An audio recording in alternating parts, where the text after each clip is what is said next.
اعوذ باللہ من الشیطان الرجیم بسم اللہ الرحمن الرحیم۔ ارشادات حضرت خلیفۃ المسیح الاول رضی اللہ عنہ بابت حقوق نسواں۔ حضرت خلیفۃ المسیح الاول رضی اللہ عنہ فرماتے ہیں، عورتوں کو ہمارے ملک میں کوئی تعلیم نہیں دیتا، مناظر قدرت میں ان کو جانے کی اجازت نہیں۔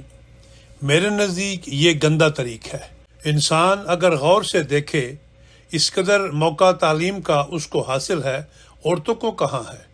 مگر بعض نادان چاہتے ہیں کہ ہمارے ہی جیسی عادات اور عقل رکھنے والی عورتیں ہوں۔ بھلا بلا تعلیم کے کیسے ممکن ہو سکتا ہے؟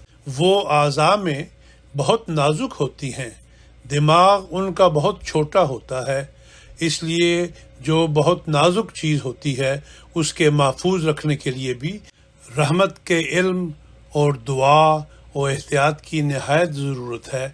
خطبات نور صفحہ نمبر 531۔ وعاشروہن بالمعروف، سورہ نساء آیت نمبر 20۔ تم عورتوں کے ساتھ مہربانی اور محبت کا برتاؤ کرو۔ فَإِن كَرِهْتُمُوهُنَّ، سورہ نساء آیت نمبر 20۔ اور اگر تمہیں ان کی کوئی بات ناپسند ہو تو تم ہماری سفارش کو مان لو، اور یاد رکھو کہ ہم ہر ایک امر پر قادر ہیں، ہم تمہیں بہتر سے بہتر بدلہ دیں گے۔ حقائق الفرقان جلد نمبر 2 صفحہ نمبر 13۔ اللہ تعالیٰ فرماتا ہے کہ عورتیں تمہارا لباس ہیں اور تم ان کا لباس ہو۔ جیسا کہ لباس میں سکون، آرام، گرمی، سردی سے بچاؤ، زینت، قسمی کے دکھ سے بچاؤ ہے، ایسا ہی اس جوڑے میں ہے۔ جیسا کہ لباس میں پردہ پوشی، ایسا ہی مردوں اور عورتوں کو چاہیے کہ اپنے جوڑے کی پردہ پوشی کیا کریں، اس کے حالات کو دوسروں پر ظاہر نہ کریں۔ اس کا نتیجہ رضائے الہی اور نیک اولاد ہے۔ عورتوں کے ساتھ حسن سلوک چاہیے اور ان کے حقوق کو ادا کرنا چاہیے۔ اس زمانہ میں ایک بڑا عیب ہے کہ عورتوں کے حقوق کی ادائیگی کی طرف توجہ نہیں کی جاتی۔ مجھے ایک شخص کے خط سے نہایت دکھ پہنچا، جس نے کہا کہ پنجاب ہندوستان کے مرد تو بڑے ہی بے غیرت ہیں، عورت کی اصلاح کیا مشکل ہے؟ اگر موافق طبیعت نہ ہوئی تو گلا دبا دیا۔ میں تو آپ کا مرید ہوں، جو آپ فرمائیں گے وہی کروں گا، مگر طریق اصلاح یہی ہے۔ یہ حال مسلمانوں کا ہو رہا ہے، خدا رحم کرے۔ نبی کریم صلی اللہ علیہ وسلم اور صحابہ تو عورتوں کو جنگوں میں بھی اپنے ساتھ رکھتے تھے، اور اب لوگوں کا یہ حال ہے کہ عورتوں کو ساتھ نہیں رکھتے، اور ایسے نکمے عذر کر دیتے ہیں کہ ہماری آمدنی کم ہے، مگر جھوٹے ہیں۔ دراصل احکام الہی کی عزت اور منزلت ان کے دلوں میں نہیں۔ قرآن شریف کو نہیں پڑھا جاتا ہے۔ ایک دیوار کسی کی ٹوٹتی ہو تو ہزار فکر کرتا ہے، مگر قیامت کا پہاڑ جو ٹوٹنے والا ہے اس کا فکر کسی کو نہیں۔ قیامت میں نبی کریم کا بھی اظہار ہوگا کہ اس قوم نے قرآن مجید کو چھوڑ دیا۔ اللہ تعالیٰ رحم کرے اور نیکیوں کی توفیق دے، آمین۔ بدر جلد 8 نمبر 33 اور 34، 17 جون 1909۔ انسان کا نکاح اصل میں ایک نیا رشتہ ہوتا ہے۔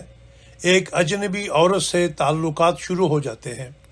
بعض ملکوں میں تو عورت کو مرد کا یا مرد کو عورت کا پتہ تک بھی نہیں ہوتا، اور ان کا آپس میں نکاح شروع کر دیتے ہیں۔ عورتیں حقیقت میں فطرتاً ناقص العقل اور ناقص الدین ہوتی ہیں، اور پھر بدقسمتی سے ہمارے ملک میں تو عورتیں کچھ پڑھی لکھی بھی کم ہوتی ہیں۔ لوگوں کی غفلت، سستی اور کاہلی کے سبب سے بہت ہی کم عورتیں تعلیم یافتہ ملیں گی، اور پھر بے پرواہی اور غفلت کے سبب سے عورتوں کی تعلیم میں بہت کم توجہ کی جاتی ہے، اور ایسے ضروری کام میں بہت بے توجہی سے کام لیا جاتا ہے۔ مرد فطرتاً چاہتا ہے کہ میری بیوی میرے رنگ میں رنگین ہو جاوے اور ہر طرح سے میرے مذاق کے مطابق بن جاوے، اس لیے بعض وقت خفا ہو کر اور غصہ میں آ کر طعن و تشنیع دیتا ہے۔ اتنا نہیں سوچتا کہ مجھے تو دنیا کے سرد و گرم کی واقفیت بڑے بڑے تجربہ کاروں کی صحبت کے اثر اور عمدہ عمدہ مجلسوں کی اعلیٰ باتوں کے باعث ہے، اور اس بیچاری کو اتنی خبر ہی کہاں ہے، اور ایسا موقع ہی کب میسر آ سکتا ہے۔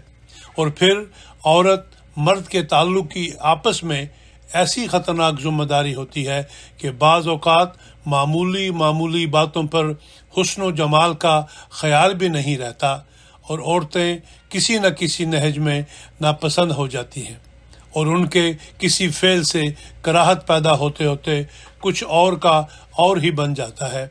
اس لیے خدا تعالیٰ فرماتا ہے وَعَاشِرُوهُنَّ بِالْمَعْرُوفِ فَإِنْ كَرِهْتُمُوهُنَّ فَعَسَىٰ أَن تَكْرَهُوا شَيْئًا وَيَجْعَلَ اللَّهُ فِيهِ خَيْرًا كَثِيرًا۔ النساء آیت نمبر 20۔ پس عزیزو، تم دیکھو، اگر تم کو اپنی بیوی کی کوئی بات ناپسند ہو تو تم اس کے ساتھ پھر بھی عمدہ سلوک ہی کرو۔ اللہ تعالیٰ فرماتا ہے ہم اس میں عمدگی اور خوبی ڈال دیں گے۔ ہو سکتا ہے کہ ایک بات حقیقت میں عمدہ ہو اور تم کو بری معلوم ہوتی ہو۔ خطبات نور صفحہ نمبر 255۔